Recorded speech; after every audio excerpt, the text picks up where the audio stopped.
안녕하십니까, 닥터유 유태우입니다. 오늘의 주제는 자살 충동 완치 훈련입니다. 자살 좀 주제가 무겁죠? 자살 충동이라고 이제 하려면은 이제 충동을 이해하셔야 될 텐데요. 네, 충동이 이제 뇌의 작용이다. 이거는 이제 뭐 여러분들 다 이해하실 겁니다. 충동이라는 것은 우리가 이제 감정과 욕구가 있잖아요. 네, 감정. 그러니까 화가 난다라든지 뭐 욕구, 뭘 하고 싶다라든지 갖고 싶다라든지 이런 감정과 욕구가 억제되어 있다가 갑자기 그냥 용수철 튀어오르듯이 또는 폭발하듯이 분출하는 것, 이거를 이제 충동이라고 합니다. 이 충동이라는 감정과 뭐 욕구라는 것은 여러분들이 익히 경험하는 것이에요. 뭐 갑자기 먹고 싶다든지 뭐 화가 난다든지 이건 이제 하는데, 충동은 뭐 아주 흔하진 않습니다. 그런데 이제 충동이 오면은 이게 걷잡을 수가 없거든요. 충동이 왔을 때에 너 왜 그랬냐 나중에 물어보면은요, 아마 경험하신 분들은 아마 이게 이해가 될 거예요. 이게 머리가 하얘진다 그래요. 네, 이런 말을 들어보셨을 거예요. 머리가 없어져 버려요. 하얘져요. 아니면 뭐 정신을 잃었다, 내가 아니다, 뭐 이렇게 표현하기도 해요. 완전히 감정 욕구가 내 뇌를 지배해 버리거든요. 우리가 보통은 생각이 나를 지배를 하죠. 그런데 이 충동 시에는요, 전혀 그게 작용되지가 않고 이 감정 욕구가 나를 지배합니다. 자, 이걸 이해하시려면은 내 마음의 구조와 기능을 갖다가 한 번 더 점검하실 필요가 있으세요. 내가 이 그림은 제가 여러 번 보여드린 것 같은데요. 우리 뇌를 보면은 물론 이렇게 단순하지만은 않습니다만은 이게 이해를 돕기 위해서 이렇게 보시면은 되게 이해하기가 쉽습니다. 크게 이제 세 개의 구조와 기능으로 나눈다는 거죠. 첫 번째가 이게 생각이라는 기능입니다. 생각은 이제 제 말을 듣고 이해하고 저를 보고 그 다음에 뭐 생각하고 판단하고 기억하고 계획하고 또는 나로 인식하고, 이게 이제 생각입니다. 또는 내가 뭐 화가 난다든지 감정이 있을 때 또는 뭔가 욕구가 있을 때 그걸 갖다가 실행도 하겠지만은 그렇지 않게 억제하는 것, 이게 이제 생각이거든요.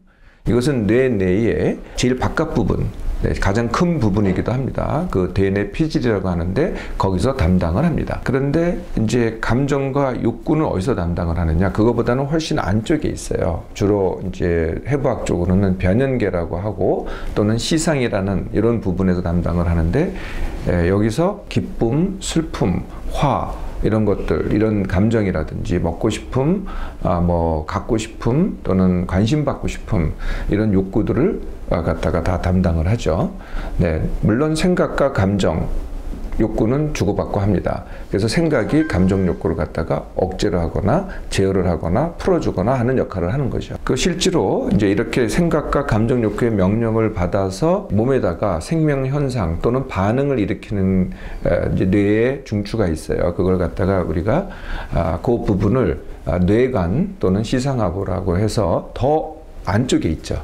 네, 이거는 이제 자동적으로 하는 겁니다. 뭐 맥박을 뛰게 한다든지 심장을 뛰게 한다든지 자고 있는데 생각이 없어도 호흡을 하게 한다든지. 그런데 이제 내가 감정 상태가 막 솟구치면은 이게 호흡을 빠르게 하잖아요. 이게 이제 감정이 내 이 반응에다가 명령을 하는 거죠. 호흡을 빨리 하라고, 맥박을 빨리 뛰게 하라고, 혈압을 올리게 하라고 명령을 하는 거죠. 네, 이게 이제 이 뇌의 기능입니다. 이런 충동에는 뭐 대표적인 것이 이제 분노. 네, 그러니까 화는 우리가 보통 감정이고요. 그것이 폭발하는 걸 우리가 분노라 그러죠. 그러거나 뭐 예를 들면은 뭐 도박 충동, 도박을 하고 싶은 충동, 게임을 하고 싶은 충동, 또는 뭐 쇼핑 충동, 그러니까 뭔가를 사고 싶어요. 아니면은 폭식. 네, 이것도 이제 충동입니다. 또 요즘 이 강박, 이것도 충동의 하나입니다. 이 강박이 뭐냐면은 어떤 생각이 내가 하고 싶지 않은데 계속 튀어나오는 거거든요. 이게 이제 강박적 생각이라고 하는 건데요. 이것도 충동입니다. 왜냐하면 억제되지 않는 생각이거든요. 네, 이런 것들이 이제 충동이고요. 오늘 말씀드리려고 하는 자살 충동도 충동입니다. 이게 생각이 아니고 자살에 대해서 생각하는 게 있고 자살에 대해서 충동을 느끼는 게 있거든요. 이게 서로 다른 거죠.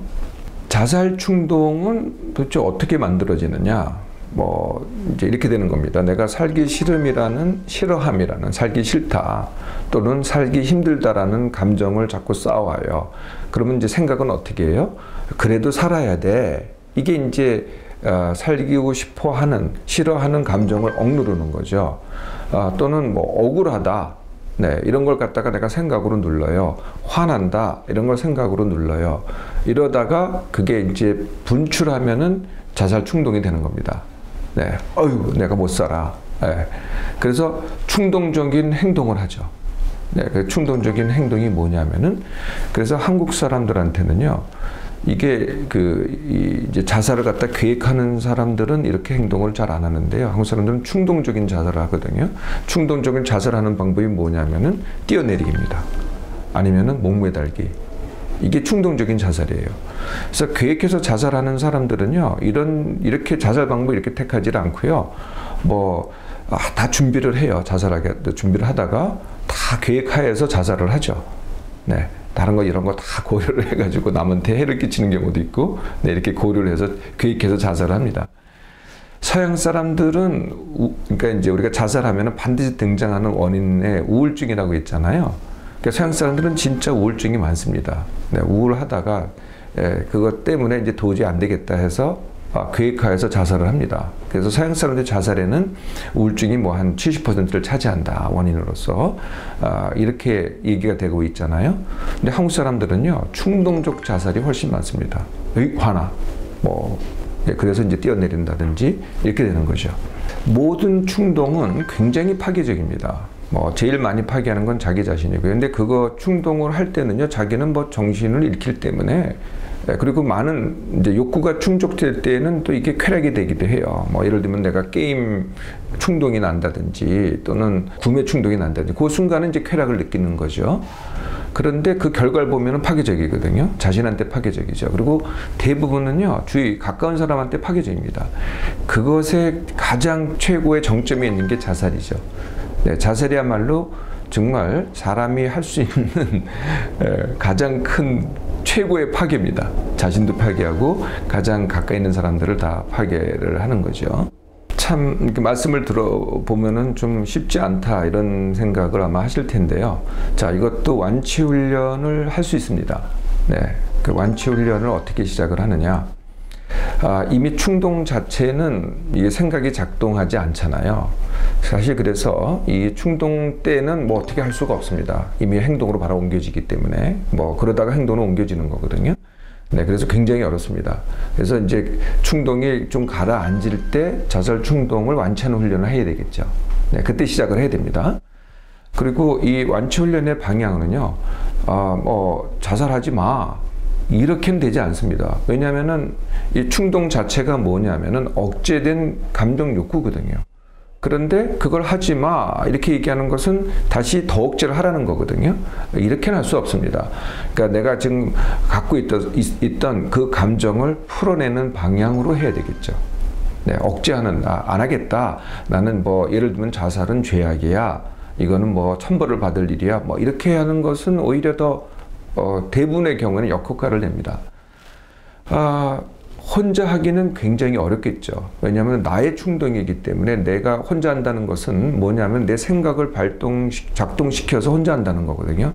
참 자살 충동을 혼자서 완치훈련하기는, 제가 완치훈련 자체는 사실 혼자서 하는 경우가 되게 많죠. 그러라고 제가 말씀을 드리기도 합니다만은 완치훈련은 혼자 하기는 굉장히 어렵습니다. 그래서 누군가하고 대화를 해야 됩니다. 예, 그래서 내 감정 욕구를 풀어내는 방향에서 대화를 해야 되는데요. 이제 쉽게는 친구하고 대화를 하는 게 한 방법이 됩니다. 또는 예를 들면은 이제 내가 어떤 신앙을 갖고 있다면은 그 신앙인들, 종교인, 목사님 또는 스님은 스님 또는 성당에 다니신다는 신부님들하고 얘기하시는 것도 방법입니다. 요새는 이제 전문가들이 있어요. 네, 그래서 이제 마음 전문가죠. 심리 전문가라고 하기도 하고요. 네, 저 같은 사람은 이제 마음뿐만이 아니라 몸과 마음과 삶까지도 이제 전문을 하는 사람이니까 이런 분도 있어요. 그래서 이런 전문가하고 함께 하는 게 이제 방법이 됩니다.